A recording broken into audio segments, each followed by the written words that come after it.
co-host. Ya, muchas gracias, que yo todavía no soluciono el Sí, no hay problema. problema, yo no tengo ningún problema, así que feliz de ayudar. Y además, ayer se me rompió el router, así que estamos todos conectados en la misma conexión hoy día. Clases, me imagino. Clases, trabajo, todo. Así que va a estar un poco difícil.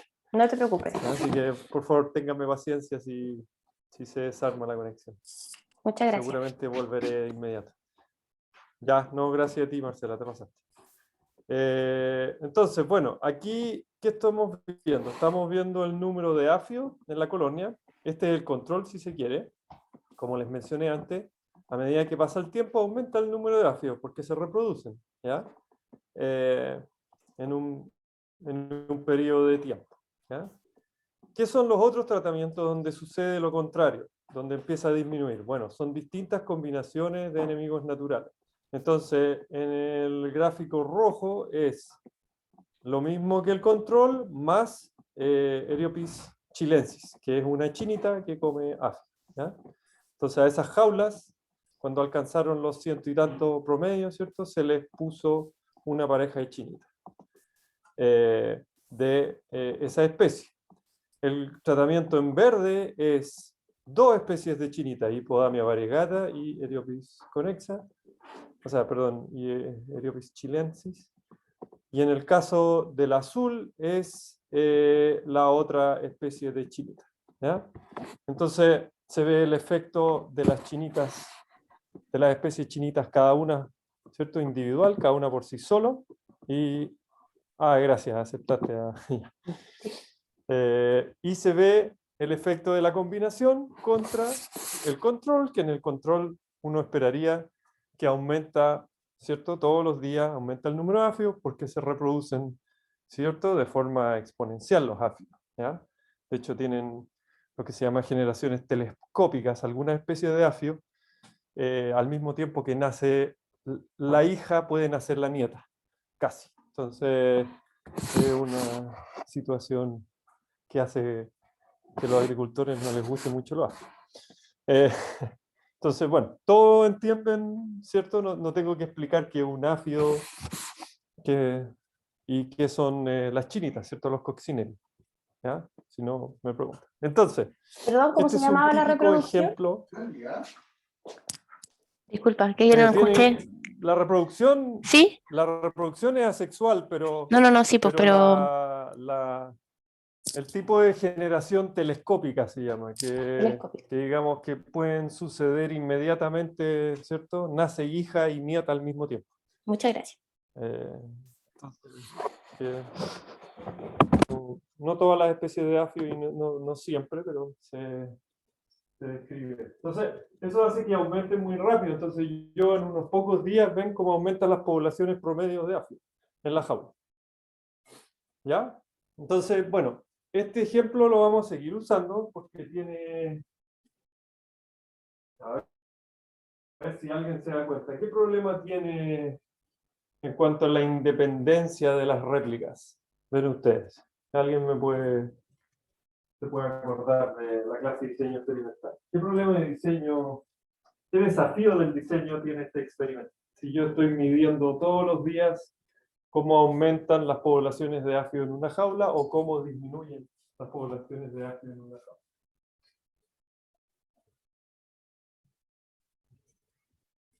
¿Puede ser la heterogeneidad de las crianzas, profe? Ya, pero eso profe, tiene creo que más que ver con el tipo de datos que hay y la distribución que pasó. ahí nos estaría generando un problema de pseudo-replicación entre rojo y azul. No, hay un problema de pseudo-replicación, pero no necesariamente entre rojo y azul. Hay un problema de pseudo-replicación de un día a otro, porque estoy midiendo la misma jaula, los afios en la jaula. Entonces, el número de afios que yo mido en el T más 1 depende del T0, ¿cierto? Por lo tanto, no son independientes, ¿sí? A pesar de que se trató de estandarizar ahí, todo es imposible establecer una colonia exactamente con la misma cantidad. Pero no importa porque estamos viendo la diferencia, ¿cierto? La diferencia entre los días. Pero ¿cómo me puedo desligar del problema de la pseudo-replicación? ¿Qué creen que puedo hacer? ¿Recuerdan que hablamos de el famoso ANOVA de medidas repetidas? Yo les dije que había una manera más moderna de hacer eso, y esas formas más modernas son los modelos mixtos. Entonces, este sería un caso que vamos a volver a ver más adelante, cuando veamos modelos mixtos, de poder controlar la pseudo-replicación temporal, agregando una variable aleatoria que es el tiempo, ¿ya? Entonces, es un buen ejemplo, no sirve. Pero por ahora vamos a obviar ese problema y nos vamos a concentrar en otro problema que tienen estos datos, ¿ya? Entonces, ¿cómo analizo los datos? Bueno, lo lógico sería que una vez que haga toda la investigación descriptiva y entienda que yo ya les adelanto para que no tengamos que perder mucho tiempo en eso, no se distribuye normal, no hay heterogeneidad de varianza, es datos de conteo, por lo tanto, ambos primeras dos se espera. Entonces, aquí correspondería, si se acuerdan de la clase, voy a abrir la Power para que lo volvamos a mirar y se acuerden, ¿cierto? Aquí correspondería en este cuadro, ¿cierto? Que hasta el momento no vamos a lidiar con el problema de la independencia, tenemos independencia, pero no son normales, ¿ya? Entonces eliminamos, ¿cierto? La normalidad y nos quedamos con un GLM, ¿ya? Que es el cuadro de abajo, ¿ya? Que es un modelo lineal general, ¿ok? ¿Ya? Entonces, si queremos analizar estos datos, tendríamos que hacer un GLM, ¿ya? Entonces, ¿se acuerdan cómo es muy parecido a lo que hicieron en la prueba? Hacen un modelo en el cual el número de áfidos, ¿sí? es explicado por ahora, vamos a decir, vamos a hacer el modelo completo por el tiempo multiplicado por el tratamiento. Eso quiere decir que vamos a considerar todas las interacciones por ahora. Y vamos a asumir un tipo de distribución Poisson. Ojo que a veces hay que ponerle doble clic, ¿cierto?, a la familia para que identifique bien la fórmula de enlace, ¿ya? Entonces voy a hacer este modelo para mostrarles solamente.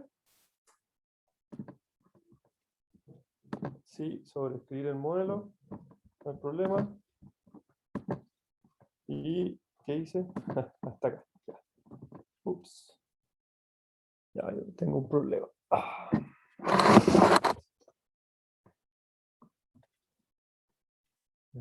Ya estuve fijándome que funcionara la clase y ahora no me quiere funcionar.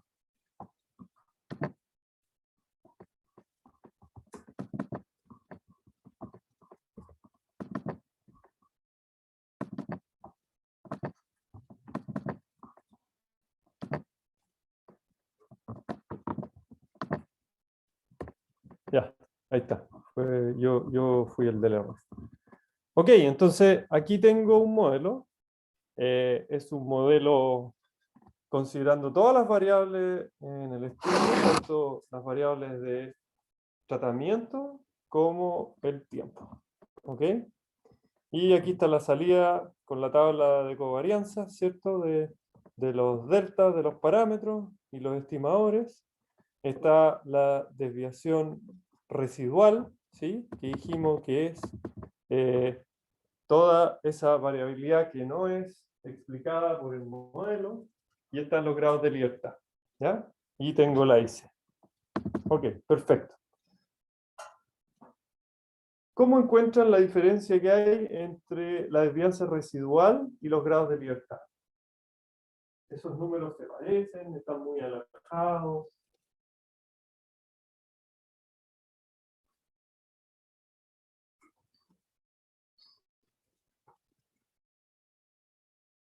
¿Qué opinan? ¿Todos entienden lo que es la desvianza? si es muy alta en comparación con los grados de libertad. Y eso indica que quizás el modelo, no sé, no me acuerdo técnicamente, pero quizás tiene mucho error. Ya. O sea, en estricto rigor, lo que significa es que hay mucha variabilidad no explicada. Y hay una sobredispersión de ese error, no predicha por el modelo. ¿Ya? Cuando la diferencia entre esas dos, cuando la desvianza residual es muchas veces superior a los grados de libertad, sospechamos de un problema que se llama sobredispersión. ¿Ya? Eso quiere decir que el modelo que acabo de construir, ¿cierto? Ahora lo que me correspondería es empezar a probar diferentes modelos, pero el primer problema que tengo que arreglar es que estos modelos tienen problemas de sobredispersión. ¿Ya? Entonces, les voy a mostrar una... Y por lo tanto, la confianza que podemos tener en esos modelos es muy baja. Profe, Dime. disculpe, ¿puede volver a esa parte donde teníamos los datos para ver si caía la misma? Entiendo la conclusión. Ahí. Ahí está. Sí, entonces lo que comparamos es la desviación residual con la KICAT. ¿Eso todo estamos comparando o con la...? No, la desviación residual con los grados de libertad.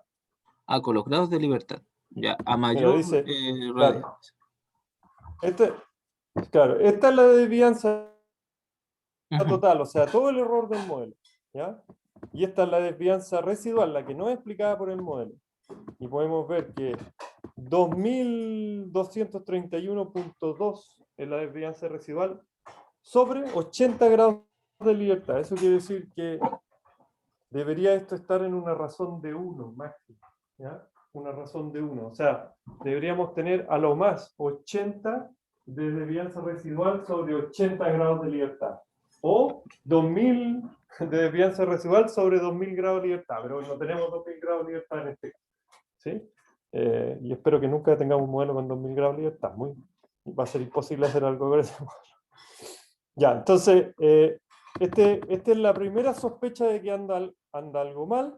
Y esto ocurre solamente para aquellos datos que se distribuyen Poisson o binomial. ¿Okay? Esto no es un fenómeno que afecte a aquellas distribuciones gaussianas, por ejemplo, o sea, normales. ¿Y por qué? Porque en las distribuciones normales hay homocedasticidad, ¿ya? Entonces no hay problemas de sobredispersión en esos modelos. Entonces, déjenme mostrarles un poco una explicación de la sobredispersión acá. Vamos a ver esto un poco. Ya, entonces, bueno, esto lo vimos en la clase pasada, ¿cierto? Cómo se calcula el índice de Akaike. Es menos 2 veces por el logaritmo de la verosimilitud más 2p, que son el número parámetro. ¿Ya? Entonces, penaliza un poco. Hay C más altos, mal ajuste, hay C más chicos, buen ajuste. Después está la desvianza residual, que es la variabilidad en los datos que no es explicada por el modelo, del modelo lineal general. Y ahí lo que se hace es que se compara la verosimilitud del modelo actual versus la verosimilitud de un modelo saturado. Este es un modelo saturado teórico, no es como el modelo full que uno usa en el, por ejemplo, cuando digo vamos a hacer un modelo completo con todas las interacciones, ese no es necesariamente el modelo más saturado, hay uno más saturado que incluye toda la observación. ¿Ya? Entonces, básicamente, la desvianza residual me muestra cuánto del error no está siendo explicado en un sentido de máxima verosimilitud, porque aquí no hay suma cuadrada, ¿cierto? Son modelos numéricos. ¿Ya? Entonces, bueno, deberíamos ir evaluando los diferentes modelos, esto lo vimos, ya lo vimos, lo vamos a volver a repasar, ¿cierto? Y llegar a una conclusión. Sin embargo, cuando tengo sobredispersión, como es el caso de este otro ejemplo, que tengo 33/17, que es un poquito menos que en el otro modelo, tengo un problema, porque hay una alta variación de la variable respuesta que no es predicha, que no es lo mismo que explicar en el modelo bajo la distribución usada. Quiere decir un poco que no se conforma de forma precisa a lo esperado para un modelo Poisson en este caso. Si fuera binomial, para un modelo binomial. ¿Ven ese gráfico de ahí? Ahí está la varianza, ¿sí? Ahí está lo esperado. ¿Se fijan que en un modelo binomial de uno Poisson, que la varianza es igual a la media? ¿Se fijan? ¿Ven el gráfico? Entonces, más o menos lo que sucede es que a medida que aumenta la media, debería aumentar en una proporción muy similar la varianza. La varianza debería parecerse mucho a la media. ¿Ya? En este caso, en este ejemplo que está graficado, podemos ver que la nube de puntos de la varianza muestra, ¿cierto?, que la varianza es mucho más alta de la que se espera. ¿Sí? No se va en la línea. ¿Ya? Y en nuestro ejemplo con datos, el que tengo en el RStudio, ¿se acuerdan que les dije que en el control parecía conformar a lo que yo les decía, que a medida que aumenta la media aumenta la varianza, pero en los otros tratamientos no necesariamente? Bueno, entonces ahí está pasando algo. Hay parte de la varianza no está siendo controlada. ¿Ya? Y esto puede suceder por muchas razones. Existe lo que se llama sobredispersión real, que es, digamos, más bien un problema de la naturaleza de los datos, que no tiene una explicación, ¿ya? O lo que se llama sobredispersión espuria o falsa, ¿ya?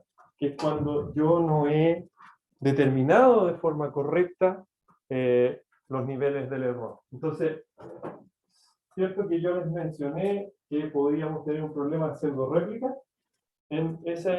Entonces puede ser que yo no he puesto en el modelo, ¿cierto? No he considerado el efecto del tiempo sobre los datos. Y eso podría ser la razón de que hay sobredispersión falsa, ¿ya? Y eso se puede corregir cambiando la estructura del modelo, ¿ya? Ahora, no vamos a entrar a hacer cambios en la estructura del modelo hasta que lleguemos a un modelo mixto, porque los modelos, los GLM, no nos permiten hacer muchos cambios. Por ejemplo, un cambio que me encantaría hacer en este momento sería agregar el tiempo como una medida repetida, pero el GLM no me permite hacer eso, ¿ya? Pero me permite hacer otra cosa que les voy a mostrar en un segundo, que es un arreglo muy rápido, pero primero quiero ver si entendieron cuál es el problema. A ver si... Así que, por favor, pregunten.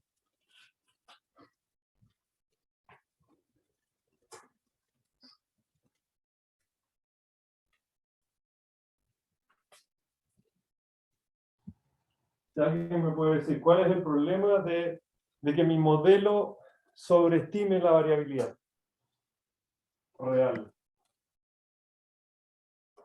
o que subestime la variabilidad. ¿Qué pasa cuando trate de construir intervalos de confianza y ponga a prueba una hipótesis? Bueno, básicamente cuando ocurre esto, estaríamos forzando un poco que el modelo no sea algo que no corresponde, no es como a los datos por la naturaleza misma de los datos. El sobreestimarlo debería de generar un margen mayor o eso básicamente. Exacto. Claro, o sea, por ejemplo, en un caso mi intervalo de confianza van a quedar tan grande que no va a encontrar diferencias significativas, ¿cierto? Porque digamos, sobreestimé el error. Y en el otro caso va a encontrar que todo tiene diferencias significativas si subestima la variabilidad, ¿cierto? Entonces, lo que podemos ver en ese gráfico, que la varianza aumenta más rápido de lo esperado, por lo tanto, ¿ya? Si la varianza, ¿qué pasa? que voy a concluir que no hay diferencias significativas bajo la expectación del modelo cuando realmente las puede haber. ¿Ya? Entonces, cambia la conclusión completa con este modelo y no me sirve de nada. ¿Eh? Entonces, debo corregir la sobredispersión. ¿Ya? ¿Eso corresponde al error tipo 2? Entonces, está relacionado a ambos dependiendo si está subestimando o sobreestimando. Sí, pero sí, el error tipo 2 es que yo diga no hay diferencia significativa cuando realmente las hay. ¿Ya? Entonces cometo un gran error de tipo 2, ¿sí? Si es que yo estoy en mi modelo sobreestimando la varianza. La varianza es menor de la que me dice el modelo. ¿Ya? Ok, entonces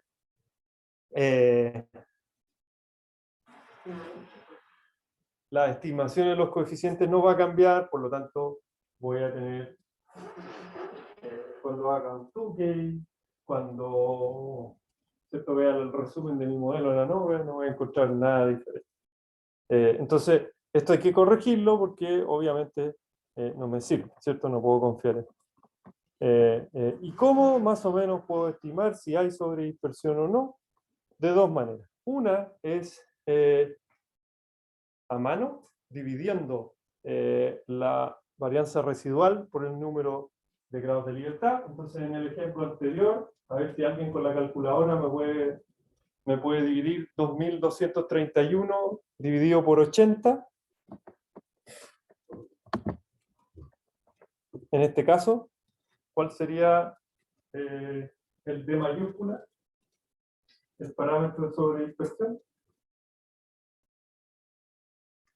Si alguien fuera tan amable de usar su calculadora.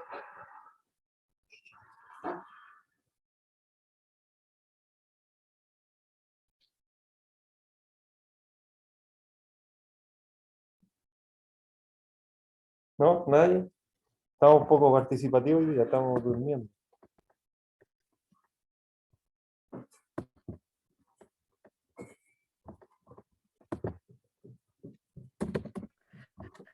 Profe, 27,89. 27.89. ¿Cuánto? ¿27? Ya. Ok. Entonces, ¿cuánto es aceptable? Ya. ¿Cuánto es aceptable de tener de sobredispersión? Alrededor de una tasa de 1. ¿Ok? Ahora, como todo en estadística, no es bueno tener una regla, como dicen los gringos, del dedo gordo, tan estricta, y por suerte hay un paquete en R que nos permite calcular la sobredispersión y hacer un test de sobredispersión. Nos dice si esa sobredispersión es significativa o no. ¿Ya? Que es lo que les voy a enseñar a hacer ahora, antes de llegar a la solución. ¿Ok? Pero también lo pueden hacer de esta forma, primero para saber, ok, estoy lejos, estoy cerca, o al ojo, ¿sí? Es más que 1. Si es más que 1, estamos en problema. ¿Ok? Y tenemos que corregir. Voy a cerrar el gráfico de las medias y me voy a ir al R Commander. Y me parece que no está la opción en R Commander, así que lo voy a hacer a mano. ¿Ya? Lo que se usa es un paquete que se llama AODS3. Uy, que no lo tengo instalado, entonces lo voy a instalar.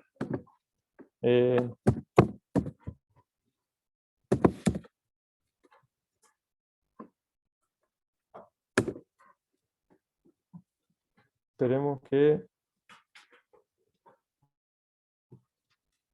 Ahí está instalando el paquete, que se llama AODS3, ¿vale? Mientras se instala, espero que lo haga rápido. Pensé que lo tenía instalado. Ya, ahí está instalado. Entonces, bueno, en el caso de ustedes que están en línea de comando, lo voy a hacer para que lo entiendan mejor. Ustedes escriben library, una vez que lo instalan, escribe library AODS3, ¿vale? Y se cargó el paquete. ¿ya? Para los que saben de RStudio, basta con pinchar acá al lado y se prende, ¿ok? Pero ese es. Entonces debería salirte algo así como que, digamos, que instalaste los paquetes requeridos y que, bueno, y debería no haber ningún error. Eso quiere decir que lo hiciste bien, ¿ya? Ahora, tienen que haber cargado el LM4. Ya, yo sé que si la vez pasada me parece que algunos no lo tenían instalado y lo instalaron, pero si no lo han instalado, pueden instalar el LME4 también, que lo vamos a estar usando en las próximas clases, ¿ya? Ok, entonces, ahora, básicamente, lo que tengo que hacer es usar este paquete para... ¿dónde está? ¿Dónde está? Tenía por aquí el... Si tengo el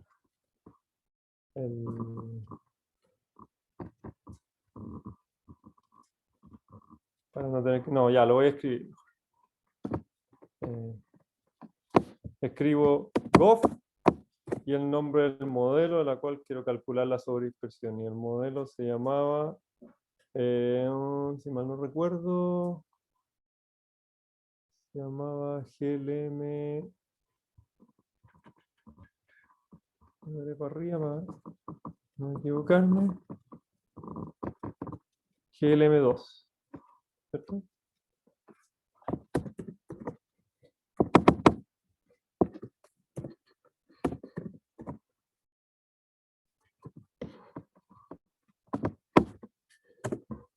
Ya.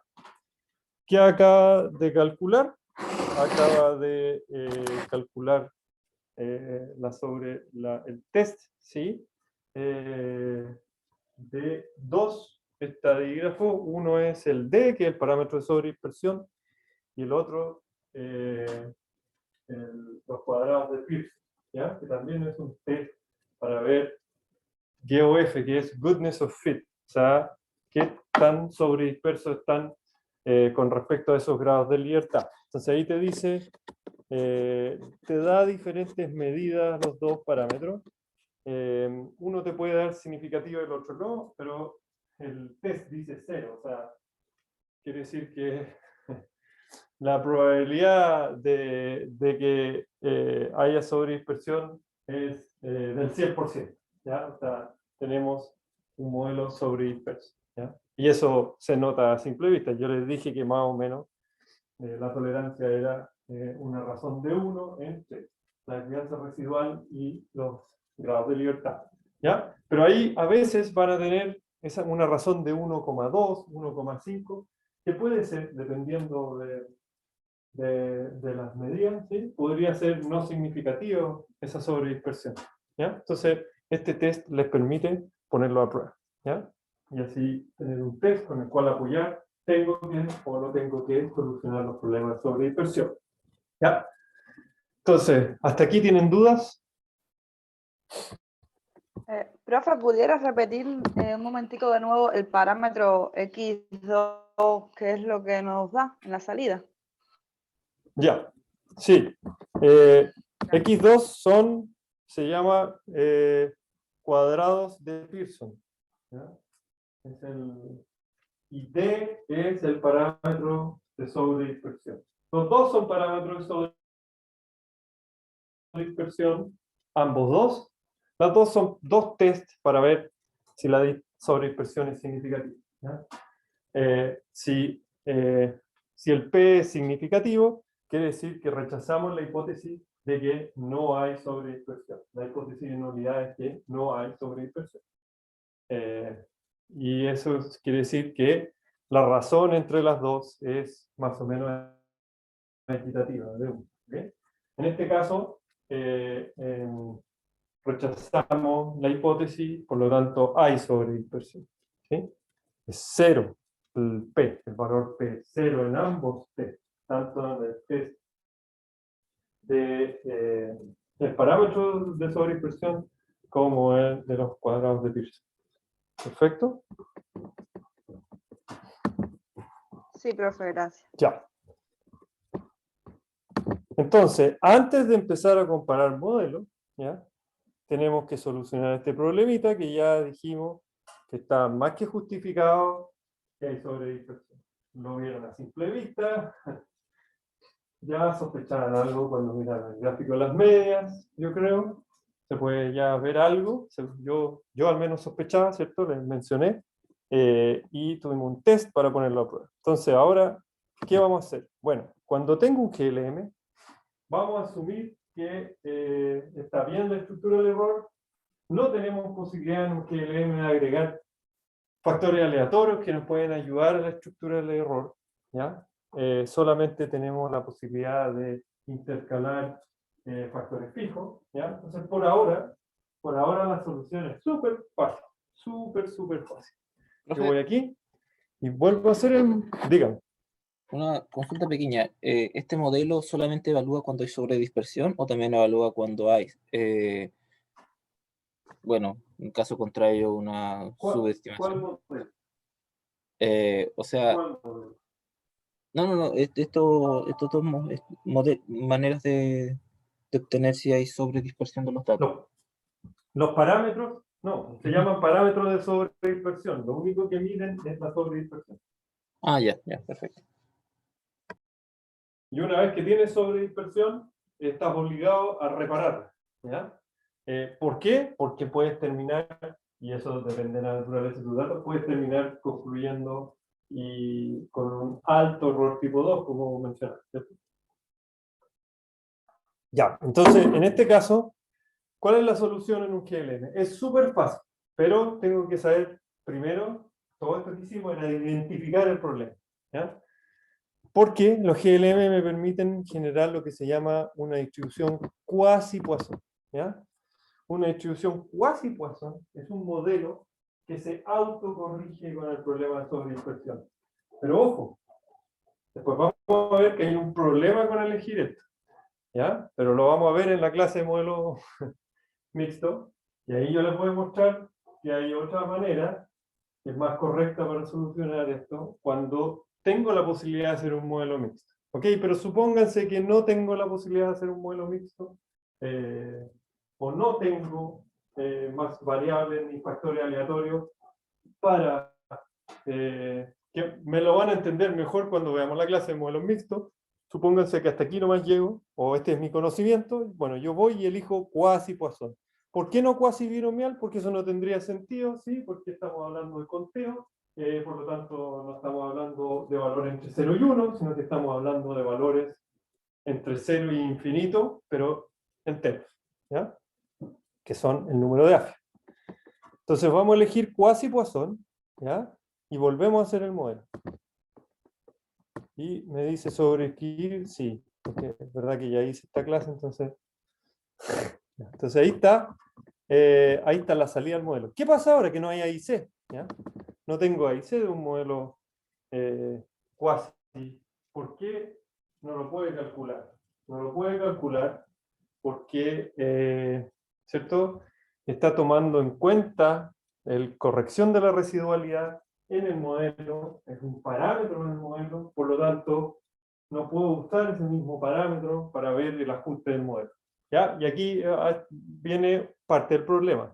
¿Cómo elijo modelos si no tengo AIC? Bueno, tengo que tratar de elegirlos con sobredispersión, elegir cuál es el mejor modelo con sobredispersión y al final corregir la sobredispersión.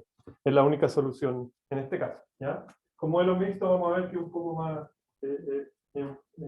fácil, porque siempre tengo un cálculo de la AIC, ¿ya? De hecho, si yo me fuera, ¿cierto?, al R Commander, a la parte de modelos, y le digo que calcule el AIC, me dice NA. Eso quiere decir que no lo puede calcular, ¿ya? No tiene posibilidad de calcular sobre dispersión un modelo quasi-Poisson, ¿vale? Ni tampoco uno quasi-binomial, que tienen el mismo problema. Pero yo me aseguro que ese modelo que acabo de calcular tiene corregida la sobredispersión. O sea, al menos sé que ese modelo no va a sobreestimar la variable, ¿ya? O subestimar la variable. ¿Perfecto? Entonces hasta ahí estamos bien. Yo podría hacer, ¿cierto? ANOVA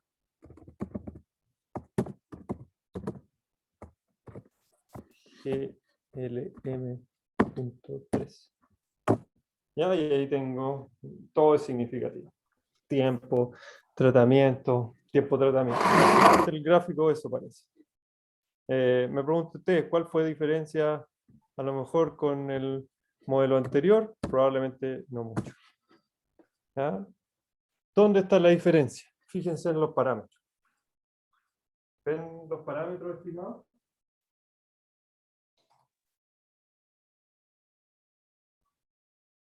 En la primera salida ANOVA, que es del modelo con la sobredispersión corregida, si se fijan,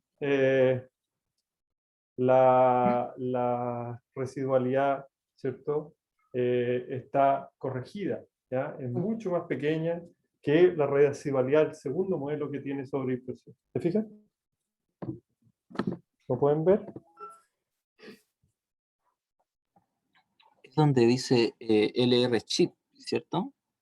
Ahí estamos Sí, comparando esa parte. exactamente. Ah, ya, perfecto. Ahí está el error. Ahí es el componente del error. Los grados de libertad no van a cambiar, ¿cierto? Pero sí pueden cambiar la P, la probabilidad. Ahora, en este ejemplo en particular, no hay diferencia en cuanto a la conclusión final, pero no sabemos qué problemas podría generar cuando yo hago comparaciones múltiples de la interacción. ¿Ya? Ahí podría ser determinante usar un modelo con sobredispersión, un modelo sin sobredispersión. ¿Ya? Vamos a practicar con eso para que suelten un poco la mano. ¿Les parece que tomamos unos 15 minutos de recreo de aquí a las 11? Y volvemos. Les voy a mandar este set de datos al Drive y podemos jugar un poquitito con esos datos. ¿Les parece? Súper. Sí, profe. Ok, entonces a las 11 nos vemos. Nos vemos. Que está en, les indiqué, me lo enchufo, que está en la carpeta clases, semana 8. Hay varias versiones de los mismos datos, una como Excel, una como LibreOffice y una como espacio delimitado por coma. Elijan el que quieran, el que les acomoda más. Son todos iguales.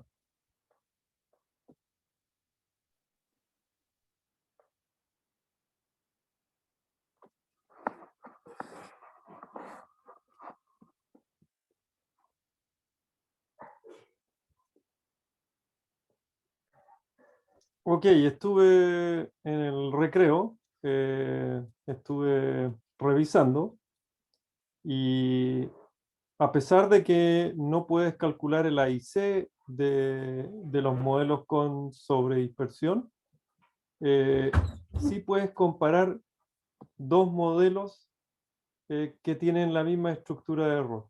¿Ya? Entonces, si ustedes necesitan comparar varios modelos con interacción, sin interacción, agregando o quitando factores, si lo hacen, pueden compararlo y el Recommender le permite hacer eso directamente. Les voy a mostrar. Blas, ¿te puedo molestar? Aquí, dime. Es que no Sí, me quedó claro. muy claro por qué no se podía calcular el índice de AIC con el quasi Poisson o el quasi binomial. Como que lo estaba calculando solo. ¿Por qué no muestra nada? Porque usa toda la sobredispersión y para calcular un nuevo parámetro de pseudo distribución de la varianza. Y Perfecto. lo mete como un parámetro en el modelo. Ah, Entonces ya no tienes con qué comparar, ¿ya? No tienes el modelo saturado. ¿Por qué tu modelo es el saturado? ¿Ya? Entonces, por eso no tienes manera de calcular una IC. Entonces, lo que hace es, sin embargo, una vez que corriges la pseudodispersión, si no puedes calcular el AIC, igual me fijé que el R-Commander te permite comparar dos modelos cuasi. No puedes comparar un modelo cuasi de un modelo binomial, o sea, por ejemplo, Poisson, uno con con Poisson, cuasi-Poisson. uno... Claro, mira, acá no sé si lo pueden ver, lo hice aquí para mostrárselo. Deme un segundito. Entonces, aquí está, ¿cierto? El GLM3 que tenía corregida la sobredispersión, es un modelo cuasi-Poisson, y el modelo 2, que es un modelo Poisson, con sobredispersión. Entonces le dije, calcúleme el BIC, el AIC, error, ¿cierto? Y después le dije, compáreme el modelo 3 del 2, y me dice, los modelos, me dice error, los modelos, perdón, se me movió el mouse. Disculpen, Un poquito disculpen, más arriba. los dedos gordos. Ahí, ahí, Los ahí. modelos no son del mismo tipo. ¿Se fijan? No son del mismo tipo. ¿Ya? Entonces hice un modelo 4 ahora, en el cual en vez de poner la interacción, Ujú. hice un modelo aditivo, que es el tiempo más el tratamiento, cuasi Poisson, del mismo estructura, y volví, aquí está el modelo, ¿cierto? Y obviamente, como ya le expliqué, no hay AIC, no hay cálculo AIC. Entonces le dije, compáreme el GLM4 y el GLM3, o sea, dos modelos cuasi Poisson, ¿sí? Ujú. Uno es un modelo con interacción y el otro es sin interacción, con el test F. ¿Cómo hice eso? En el R-Commander es muy fácil. Te vas aquí a test hipótesis, ¿ya? Comparar dos modelos. Elige los dos modelos que quieres comparar. En este caso era el 4 y el 3. Depende cómo se llaman en su computador. Acepta y te da el resultado. Y me los comparó. Y te fijan que el modelo 1, que tiene solamente la interacción, o sea, sin interacciones, tiene más grado de libertad, pero tiene una gran cantidad de desviación residual, incluso cuando yo corrijo por sobredispersión. Ujú. En cambio, cuando agrego la interacción, disminuye significativamente, ¿cierto? La variabilidad no explicada, ¿cierto? No predicha, perdón, por el modelo. Y eso quiere decir que la diferencia entre la desvianza, o sea, aquí en vez de usar el AIC, lo que hicieron es comparar la diferencia en la desvianza residual y dice que es significativo. Con esto, que me permite concluir es que el modelo con interacción es significativamente más explicativo que el modelo sin interacción. Lo que justifica usar el modelo con interacciones. Como ya vimos en el gráfico, era como obvio de que eso iba a pasar. ¿Ah? ¿A todos les queda claro eso? Sí, ahora sí, muchas gracias. Veamos, porque había gente afuera en la sala de espera, parece. Así que voy a repetir por si acaso. A ver, la Lizoe parece que se cayó. Ya lo acepté. La acepté, veamos si vuelve. Ya. Esperemos un segundo para que entre, para que ya esté con nosotros en el reino de lo virtual.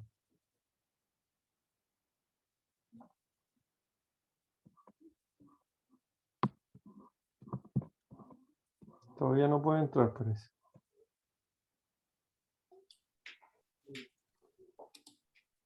Bueno, por mientras entra el ISOE, ¿alguien más quiere que repita? ¿Tienen dudas? ¿Pudieron ver el archivo de datos que les mencioné?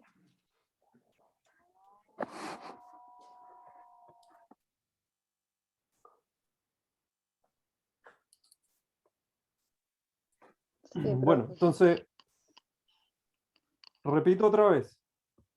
Cuando hacemos un modelo cuasi, ¿ya? Que aquí yo tengo dos modelos cuasi, no tengo A y C, pero sí los puedo comparar. Puedo hacer un test entre el cambio de la desvianza residual, ¿ya? Porque eso sí lo tengo. No tengo el cálculo de la IC, pero tengo la desvianza residual. Por lo tanto, puedo comparar la desvianza residual de un modelo con el otro. ¿Ya? ¿Cómo hago eso?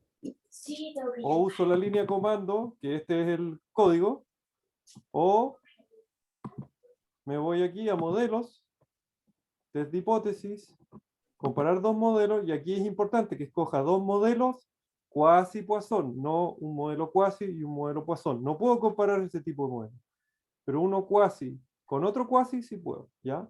Entonces, yo le estaba mencionando aquí, se cayó el isoedro. Estaba mencionando que el GLM4 no tenía la interacción y el GLM3 sí tiene la interacción. Y comparé los dos modelos y me dice, y ustedes pueden ver aquí que la desvianza residual cuando no hay interacción es muchísimo mayor, es el doble que cuando yo tengo la interacción, lo cual correctamente, ¿cierto? El test de hipótesis rechaza la hipótesis de que son iguales, por lo tanto son diferentes, o sea, agregar el término de la interacción aumenta significativamente el poder explicativo del modelo. Por lo tanto, yo elijo el modelo con la interacción. ¿Perfecto? ¿A todos les queda claro? Si no, por favor, vuelvan a preguntar. Es muy importante que entendamos bien la selección de modelos, el tema de la sobredispersión, antes de pasar a cosas más complicadas que van a ser los modelos mixtos, donde nos vamos a enredar en otro nivel. Entonces, es importante que ustedes entiendan bien por qué estamos haciendo esto. ¿Y por qué es importante hacerlo? Y cómo hacerlo también.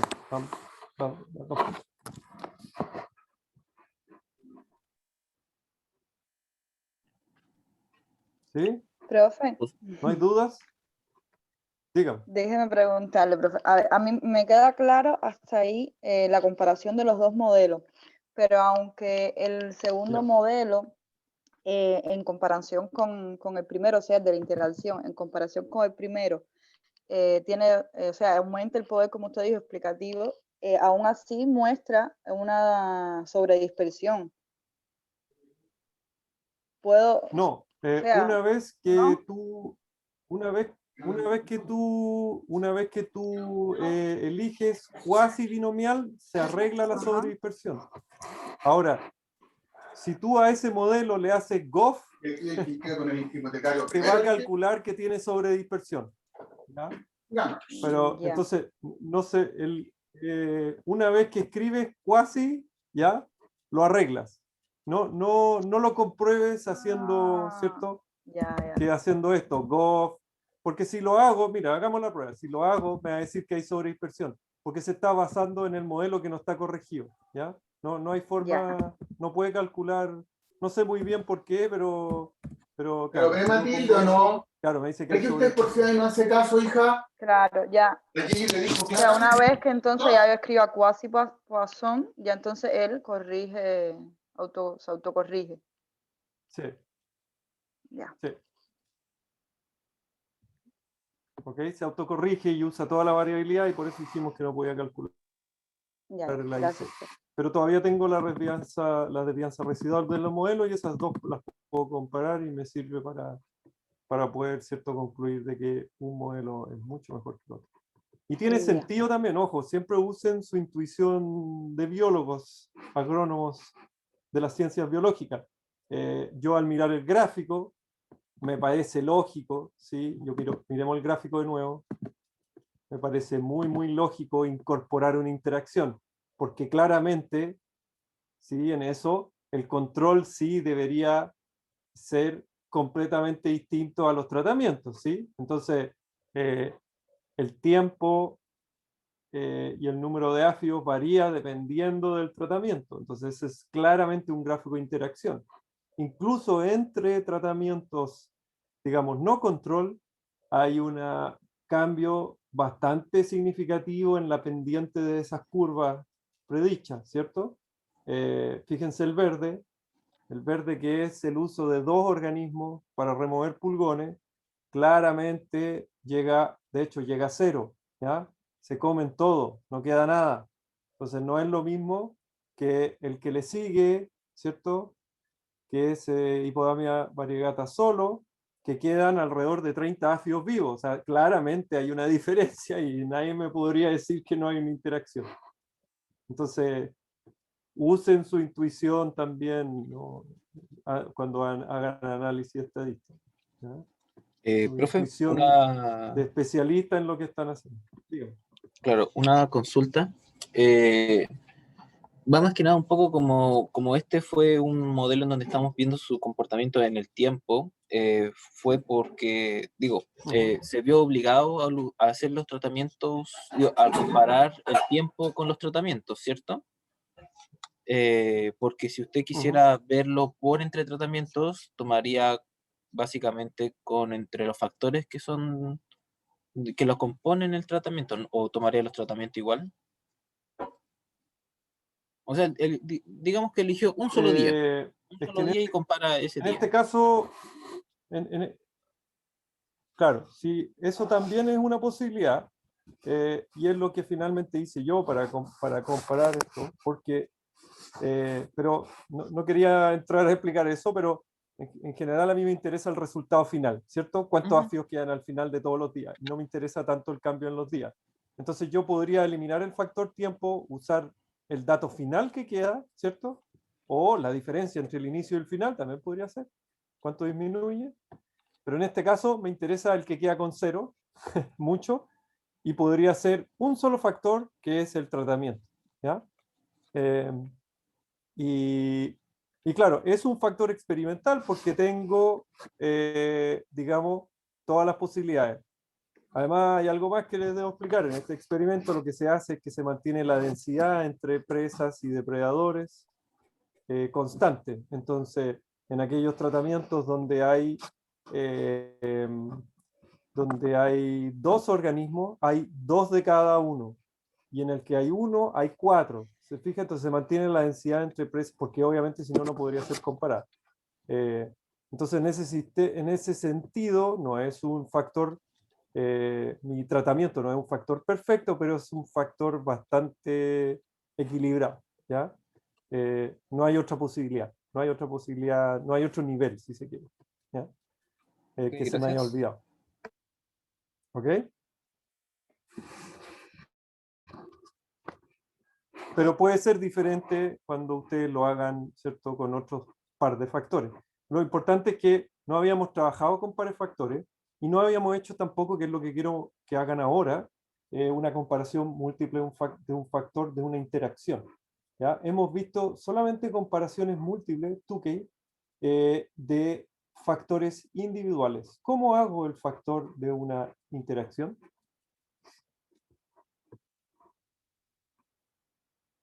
¿Alguien sabe?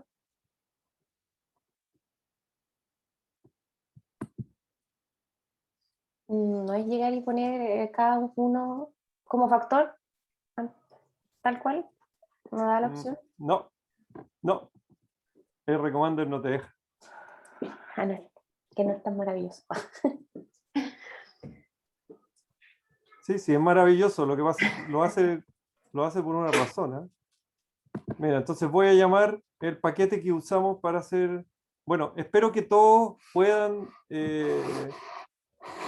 abrir el set de datos. Todos pudieron abrir el set de datos para que hagamos este ejemplo juntos. Hoy día no vamos a hacer taller, porque yo sé que la semana pasada les sacamos la mugre. eh, y vamos a dejar los talleres para la semana que sigue. Eh, Así que vamos a trabajar en estos datos juntos. Además que mi objetivo de esta clase es un poco reforzar esta clase eh, y asegurarme que ustedes entiendan todas las partes. ¿Ya? Eh, entonces, si ustedes llaman a los datos, podrían hacerlo, lo hacemos juntos y así no quedan dudas. Si voy a hacer una comparación múltiple, ¿se acuerdan cómo se hacía eso? Voy a aquí irme a mi torpeo para que lo tengan ahí. ¿Listo? Tenemos que usar esta línea de comando del multcomp. ¿Ya? Si bien es cierto, el Recommender me permite hacer comparaciones múltiples, solamente me permite hacer comparaciones múltiples de la salida de un modelo ANOVA.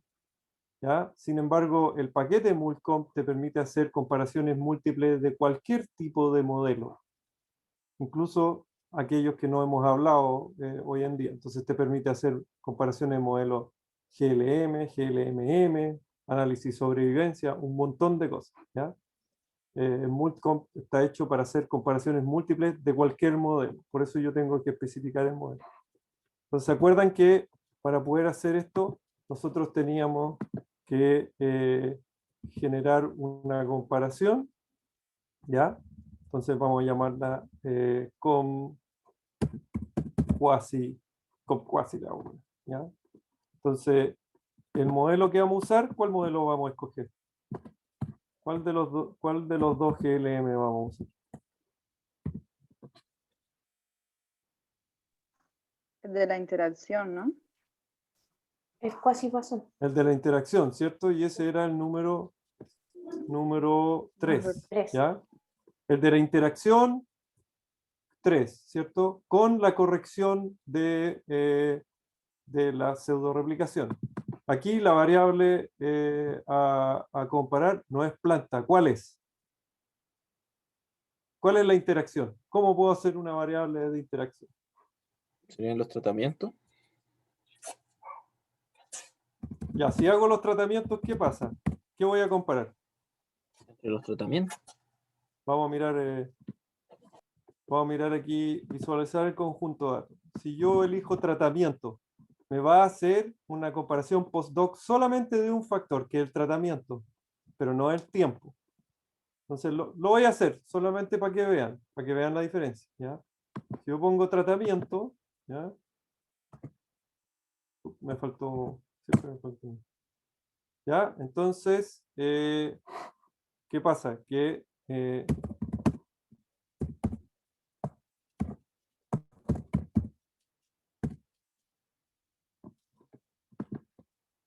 me va a entregar solo las comparaciones múltiples de los tratamientos, ¿vale? Y no me va a decir nada de la interacción, ¿ya? Si hago lo mismo, ahora vamos a poner con casi 2, ¿cierto? Y elijo el tiempo, el otro factor. Ya, voy a fijarme cómo está escrito. Siempre hay que mirar cómo está escrito, si está con minúscula, con minúscula. Tiempo.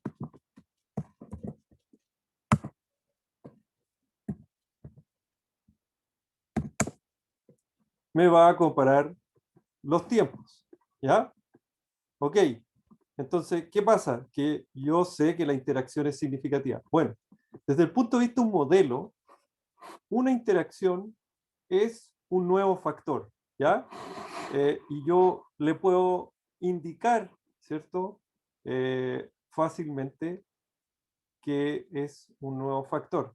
Pero tengo que hacer un truco. Tengo que hacer nuevamente un modelo en el cual genero una columna de interacción. ¿Cómo hago eso? ¿Ah? Espero que tanto... Si se fijan, yo ya lo había hecho y en mi set de datos hay una que dice inter. ¿Se fijan? Básicamente lo que hice en el Excel fue escribir, concatenar, ¿cierto? De esta celda con esta celda, ¿cierto? Si escribo concatenar celda de tratamiento con celda de tiempo, me queda SAT 0, ¿cierto? Que es Citovio Navene, tiempo 0, ¿ya? Si concateno la segunda, me dice SA más SD0, etcétera, y todas las combinaciones. ¿Perfecto? ¿Ya? Entonces, en el Excel rápidamente pueden generar una columna de interacciones escribiendo concatenar y después copian y pegan la fórmula hacia abajo. ¿Ya? Así de sencillo. Y yo ya lo hice y le puse, lo llamé inter. Entonces, lo que tengo que hacer es engañar un poco para que me haga la comparación múltiple, ¿ya? Y lo que tengo que hacer es, me voy a ir a Recommander, que les gusta más a ustedes, y voy a hacer un modelo en el cual yo voy a elegir la variable que se llama inter. Voy a eliminar. Yo ya sé cuál tengo que elegir, ya elegí el modelo, etc. Entonces, para engañarlo, voy a hacer un nuevo modelo, que es el número de áfidos explicado por la interacción, que es este nuevo columna que yo generé. Va a ser un quasi-Poisson y va a ser un nuevo modelo, ¿ya?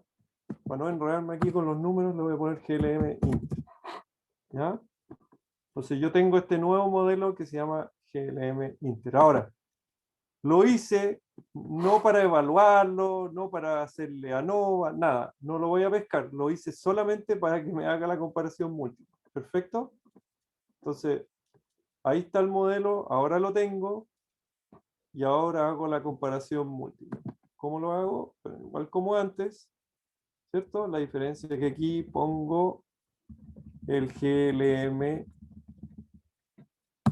Inter, es el modelo que voy a especificar, y el factor que me interesa es el factor Inter. Y lo voy a llamar de otra manera para que no se me confundan las cosas. ¿Ya? ¿Hasta ahí están todos claros?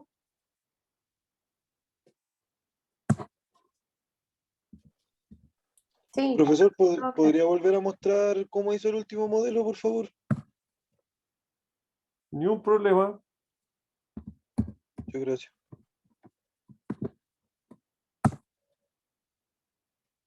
Ya, aquí hay un problema, pero olvídenlo, se va a demorar un montón, pero me lo va a hacer. Hay un problema de matrices, que otro día les explico lo que pasa. Me lo va a calcular. Mientras se calcula, Álvaro, vuelvo a repetir. Entonces, yo tengo que tener en mi conjunto de datos una nueva columna, ¿cierto? Y la nueva columna le pongo como quiero, pero que incorpore, ¿cierto? Los niveles de las interacciones. ¿Cómo genero eso? La forma más fácil es, en el Excel, es escribir en la celda, usar la fórmula concatenar, ¿ya? Que es una fórmula de Excel, en la cual le digo que concatene esta celda SA con esta celda D0. Y después voy y copio para abajo la fórmula y me va a hacer todo el chorizo, ¿ya? Y yo tengo una nueva variable que se llama inter. ¿Ok? Entonces ahora le voy a decir a todo esto es estadísticamente correcto, no se preocupen, ¿ya? No se me ocurrió a mí, es una solución de libro, pero es la forma de hacerlo. Lo que quieren en el MULCOMP que uno piense las comparaciones. En general al estadístico no les gusta que los científicos hagamos todas las comparaciones. Les gusta que hagamos comparaciones pensadas. Bueno, y nosotros porfiamos y hacemos todas las comparaciones. Entonces, una vez que hice eso, me voy de nuevo a ajuste de modelo, ¿sí? Me voy a modelo lineal generalizado. Me está pegando el computador un poco. Y hago un nuevo modelo en el cual la variable es solamente explicada por la interacción, ¿cierto? Que es el nuevo parámetro que yo escogí. Está bien, va a ser el mismo modelo que nosotros usamos antes, pero va a tener sumada toda la variabilidad en este nuevo parámetro de interacción. Una vez que hago el nuevo modelo, ¿ya? Que lo hice ahí, cuidado en sus computadores. Si tienen computadores lentos, se puede tomar su buen tiempo en hacer esta comparación múltiple. Ojo, cuando uno hace, digamos, interacciones, le cuesta al computador. Entonces lo que hago es generar un nuevo modelo como el que hice aquí. El modelo se llama GLM Inter. Se me movió el mouse otra vez. Aquí está, ¿ya? Aquí está el modelo que le dije que ajustara, que es el número de desafíos, está explicada por la interacción. ¿Ya? Es Quasi-Poisson, etc. ¿Ok? Ese modelo después lo que hago es que lo uso, ese modelo, no me preocupo aquí de la desvianza residual, nada, ni de las comparaciones, yo ya hice eso, ya está, esto es solamente para poder hacer la comparación, y hago la comparación. Y ahora uso este modelo que generé, que es un modelo solamente para hacer las comparaciones múltiples, que lo llamé yo, en este caso GLM Inter, y el factor, ¿cierto? Que quiero que compare todos los niveles, que es el factor este nuevo que yo generé, que es la concatenación de los dos otros factores, que se llama inter. ¿Ya? Entonces escribo la comparación múltiple, le pido que me haga el resumen de la salida, me va a dar un montón de errores, por algo que después le explicaré más adelante. Y entonces ahora veo que no todas las comparaciones son significativas. Ojo, que el MULCOMP usa una corrección por multiplicidad, lo cual corrige, ¿cierto?, el exceso de comparaciones, que en este caso hay un exceso de comparaciones.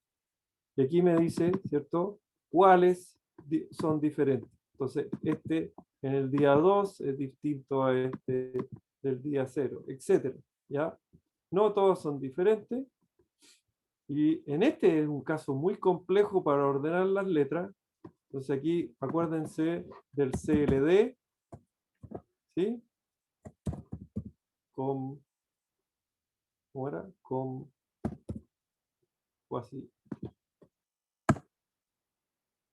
También se va a demorar un montón. Tengan paciencia. Me están pidiendo algo difícil.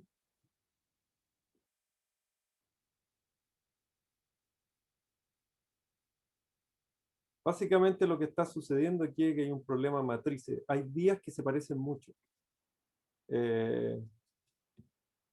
Y al parecerse mucho, tienes una matriz que se llama no invertible. Y cuando tienes matrices no invertibles, no puedes hacer cálculos de matrices. Porque es necesario invertir las matrices para poder multiplicarlas, para poder hacer cálculos, ¿cierto?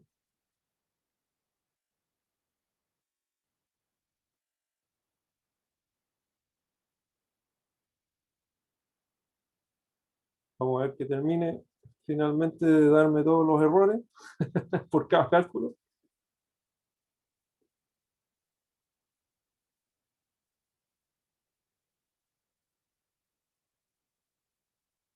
Paciencia, paciencia.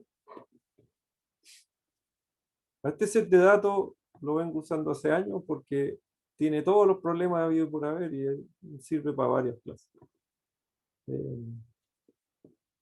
Además tiene una explicación biológica fácil de interpretar, con lo cual creo que pueden hacer ¿cierto?, la conexión entre lo que estamos poniendo a prueba en un experimento biológico y cómo es su análisis estadístico. Bueno, por mientras se calcula eso, ¿quedó claro, Álvaro? ¿Más dudas al respecto? Sí, profesor, quedó claro. Muchas gracias. Ya, finalmente completado con error, ¿cierto? Con errores, pero no se preocupen. Me permite calcular, ¿cierto?, las letras de cada uno. Entonces ahí tengo todas las letras que le tengo que poner. ¿A qué? A este gráfico aquí, ¿cierto? Que es el gráfico de las medias. Entonces ahí tendría que, con paciencia, ir buscando y poniéndole las letras. Entonces, por ejemplo, SA, ED, D1, ED, SA, S, D1, ¿cierto? Que es el de aquí.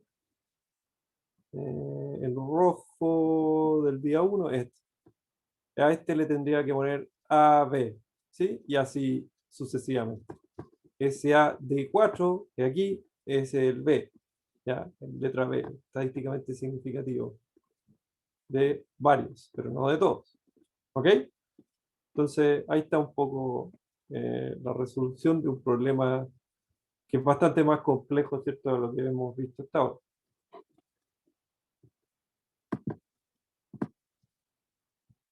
¿Todavía quedan dudas?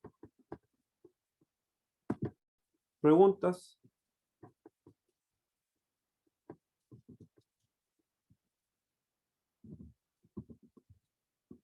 Ya, entonces recuerden, si yo tengo un modelo lineal general, ¿cierto?, un GLM, donde se debe suponer una distribución de tipo Poisson o binomial, que dijimos que sucedía en aquellos casos en que la respuesta que estamos midiendo, independiente de cuál es factor y cuántos factores, pero la respuesta que estamos midiendo es contar cosas, ¿ya? Frecuencia de ocurrencias de cosas. En el caso va a ser binomial, o sea, perdón, Poisson.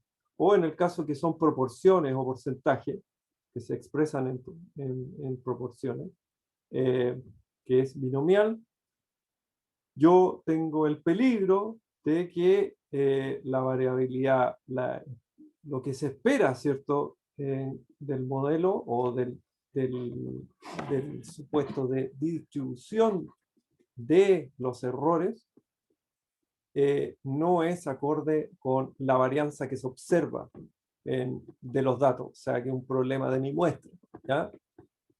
Por ahora dijimos que esto podría deberse a dos causas, podría ser solamente la naturaleza de los datos, ¿sí? Que es sobreimpresión real, o puede ser porque no hemos, digamos, definido bien la estructura del error de los datos, que vamos a hablar un poco más de eso cuando veamos modelos mixtos. ¿Okay? Pero por ahora dijimos que si teníamos sobredispersión teníamos que solucionarla porque nos va a aumentar el error tipo 2, básicamente.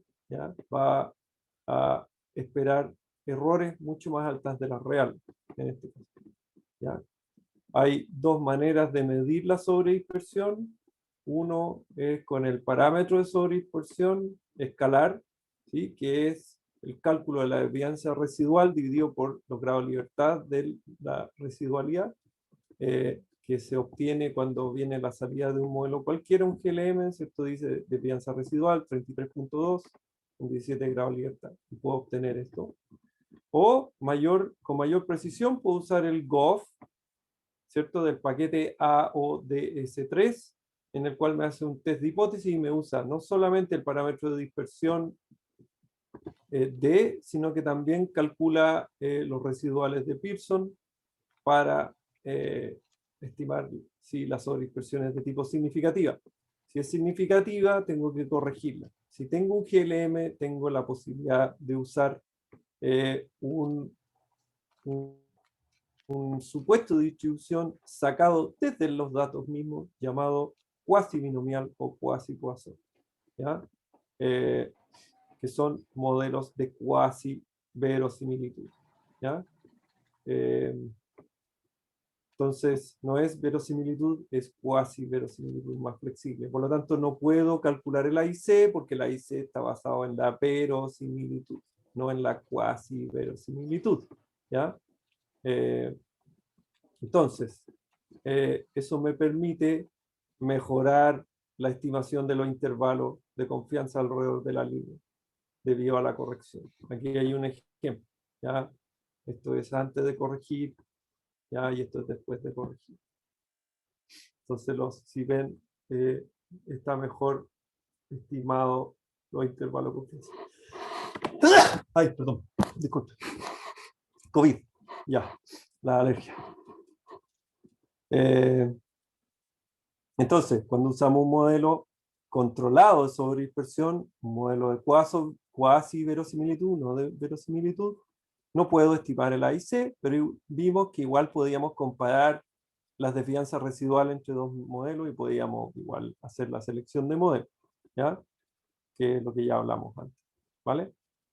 Y ahí, después, cuando vayamos a hacer las comparaciones múltiples, tenemos que tener ojo, si la interacción fue significativa, hay una variación ahí que se la acaba de explicar, que es igual que antes, la diferencia es que voy a construir un modelo donde existe un parámetro, digamos, explícito de interacción.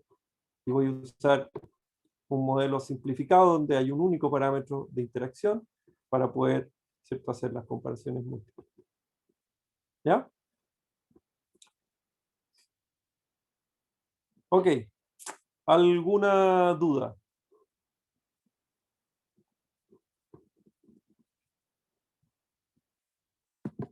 ¿No?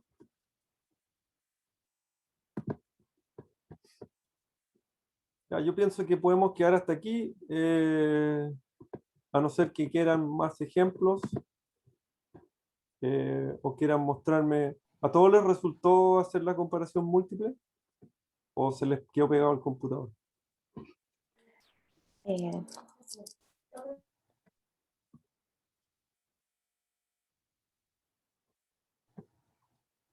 Profe, una consulta solamente. Para el jueves vamos a hacer netamente la Diga. revisión de la prueba así en conjunto o también vamos a tener un taller. No, vamos a hacer clases también. Vamos a seguir avanzando con modelos mixtos, pero en vez de hacer un taller de modelos mixtos, vamos a revisar la prueba y así dejamos para la otra semana un taller en el cual vamos a tratar de incorporar lo que vamos a aprender de modelos mixtos. Vamos a tener un taller donde van a tener que corregir sobre dispersión, donde van a tener que elegir una distribución de datos que no es normal y donde van a tener variables aleatorias, que es como ya la torta más llena de todas las tortas. Ya que ese va a ser el último taller y el más complejo, si se quiere. ¿Ya? Entonces eso lo vamos a dejar para la siguiente semana. Y después, básicamente, lo que queda del curso es que empezamos a observar el avance que van teniendo con sus mini proyectos. ¿Ya? Que me imagino que ya, creo que yo le debo datos a alguien para su mini proyecto, así que esta semana me pongo al día y se lo envío, que creo que es Violeta, es la única persona que no tiene datos para trabajar, ¿sí? Si mal no recuerdo.